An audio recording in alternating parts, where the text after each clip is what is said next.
Beralih ke informasi lain, Saudara, Mahkamah Kehormatan Dewan akan mengundang anggota DPR fraksi PDI Perjuangan, Julius Setiarto, soal pernyataan terkait Partai Coklat. PDIP mengklaim dugaan cawe-cawe polisi di Pilkada 2024. Mahkamah Kehormatan Dewan akan mengundang anggota DPR fraksi PDIP, Julius Setiarto, untuk diminta klarifikasi soal pernyataan terkait Partai Coklat. Wakil Ketua Mahkamah Kehormatan Dewan, TB Hasanuddin menyebut panggilan untuk Julius merupakan klarifikasi karena sedianya pernyataan anggota Dewan dilindungi undang-undang. Namun laporan yang dilayangkan Ali Lubis itu diklaim sebagai laporan untuk warga sipil dan tak mewakili institusi apapun. Sementara itu, anggota DPR RI Julius Setiarto menyatakan siap jalani klarifikasi atas unggahannya di media sosial soal Partai Coklat. Menurutnya, unggahan itu bukan pendapat pribadinya, melainkan berita dari podcast.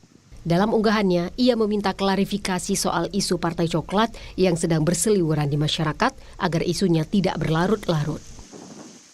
Kalau saya menganggapnya ini kan sebagai mekanisme yang wajar, itu ya yang pertama. Dan saya sebagai terlapor dalam konteks ini, ya saya tetap berprinsip bahwa apa yang saya tayangkan itu ya seperti itu, dan saya akan mempertahankan itu di sidang besok. Saya akan beri penjelasan di sidang besok. Sebelumnya PDI Perjuangan menuding keterlibatan Polri dalam perhelatan Pilkada serentak 2024. Ketua DPP PDIP, Deddy Sitorus bilang ada anggota Polri yang disebut sebagai Partai Coklat atau Parcok ikut cawe-cawe pada Pilkada di sejumlah wilayah. Bahkan menurutnya, Jawa Tengah bukan lagi kandang banteng, tapi kandang Partai Coklat. Tetapi sekarang rekan-rekan wartawan semua mulai hari ini bisa menyebut Jawa Tengah bukan sebagai kandang banteng lagi, tapi sebagai kandang bansos dan parcok.